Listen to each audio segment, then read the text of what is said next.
Hello guys, welcome back to my channel. তোমরা সবাই কেমন আছো? আশা করি খুব ভালো আছো। আর আমিও খুব ভালো আছি। আর ভালো আছি এর জন্যই, কারণ আমি যাচ্ছি বিয়েতে, আমার দিদির ননাসের মেয়ে, মানে ভাগ্নির বিয়েতে।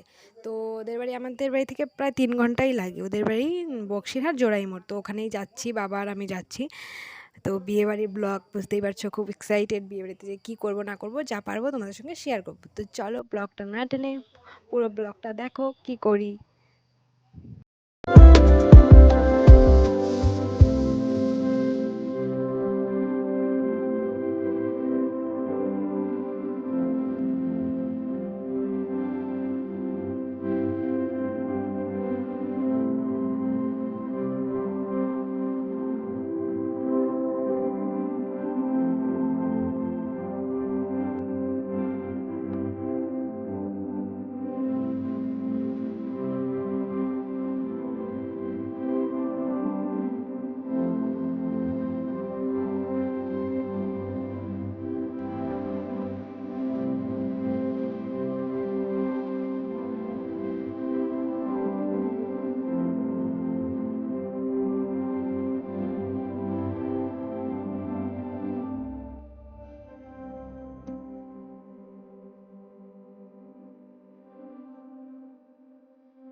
গাড়িতে যাচ্ছি, কিছু না খাই এরকম আবার হয়?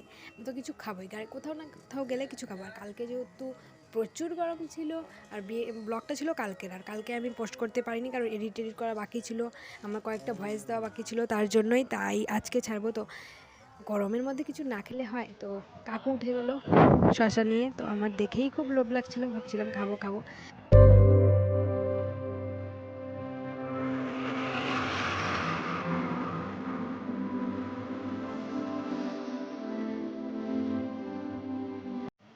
এখন এসে নামলাম, এই দেখো জোড়াই মোড়েটা। তো বাবা দোকানে ডাকছে, মিষ্টি কিনবে। তো কিছু তো নিতেই হয়, যেহেতু বিয়ে বাড়িতে যাচ্ছি। তো আবার গাড়িতে, তোমাদেরকে বলা হয়নি, গাড়িতে আবার আমার দিদি জায়ের মায়ের সঙ্গে দেখা হয়ে গেছিলো, উনিও বিয়ে বাড়িতে যাবে। তো কন্ট্রাক্ট হয়নি, তো গাড়িতে পরিচয় হয়ে গেলো, ভালোই হলো। তো উনিও যাচ্ছেন। তো চলো গিয়ে দেখি, কেন বাবা ডাকছে আমাকে। আমি এখানে দাঁড়িয়েছিলাম, বাবা বলছে আয় দেখি গিয়ে কী করে।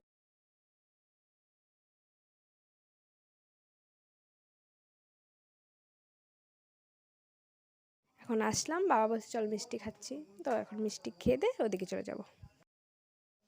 তো যাচ্ছি, বেশি নাকি দূর না, তবুও তো ব্যাগ ট্যাগ নিয়ে হেঁটে হেঁটে যাবো, তাই টোটো করেই চলে যাচ্ছি।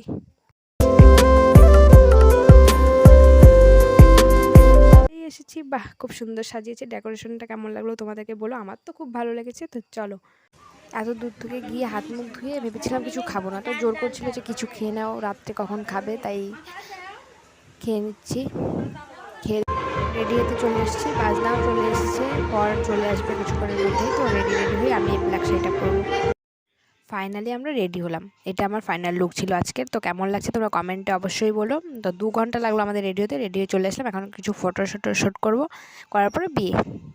তো বর চলে এসছে, এখন গেট ধরা হয়েছে। ওরা চাচ্ছে 5,000, আর ওরা দেবে 2,000। তো গেট ছাড়া হচ্ছে না, এগুলো নিয়ে চিল্লাহাল্লা হচ্ছে। তো আমি ভিতরে যাইনি, যে গরমের মধ্যে ভিতরে গিয়ে কী করবো, তাই আমি বাইরে থেকে ভিডিওই করছিলাম, যেহেতু ব্লগ করবো তাই। তো 5,000 টাকার জায়গায় 3,000 টাকা দিয়ে বর ভেতরে আসছে। তো বরকে ভেতরে নিয়ে আসার সময় দেখো, বর এমন ডান্স করছে সাথীদের সাথে, বর পুরো জমিয়ে দিচ্ছে। তোমাদের কেমন লাগলো বরের ডান্স? আমার তো খুব ভালো লেগেছে। বর বলছে, আমি বরকে জিজ্ঞাসা করলাম, বা তুমি তো ফাটিয়ে দিলে। কয় তাহলে আমি কি আগের বিয়ের দিনের মতো করবো? লজ্জা পাবো?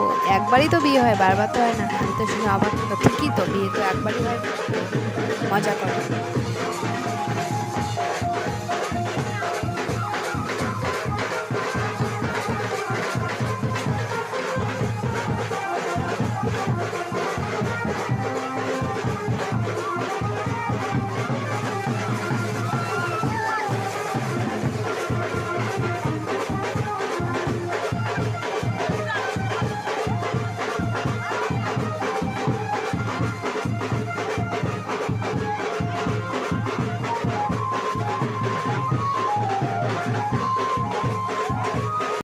এখন চলে আসলাম খাওয়া দাওয়া করতে। রাত্রি অনেক হয়েছে, 10টা বাজে। তো আমরা ভাবলাম খেয়ে নিই, বরটর তো এসেই গেল, এখন খাওয়া দাওয়া করে তারপর বিয়ে দেখবো।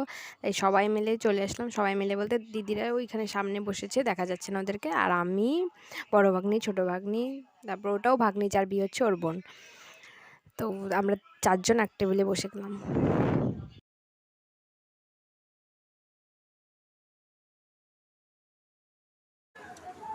ছোট ভাগ্নি মাটন খেতে ভালোবাসে, তাই মাটন খাচ্ছে। দেখো কিভাবে মাটন খাচ্ছে।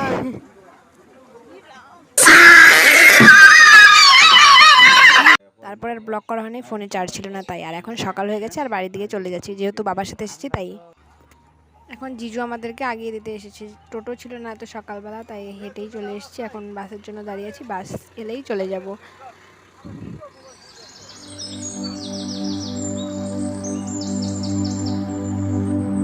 আর চলে এসেছে, আমরা উঠেও পড়েছি। জিজু চলে গেল আমাদেরকে বাই বাই করে, আর আমরা বাড়ির দিকে চলে যাচ্ছি। তো দেখো গাইস, আমি বাড়িতে চলে এসেছি। আর তখন এসে এত সকাল সকাল বেরিয়েছি, প্রায় 6টার সময়।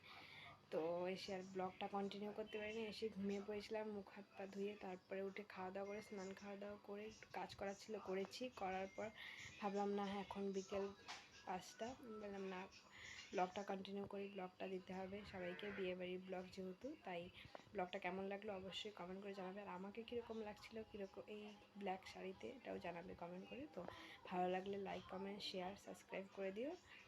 তো শরীরটা বেশি ভালো নেই, আর কিছু বললাম না। তো গুড নাইট, সবাই ভালো থেকো।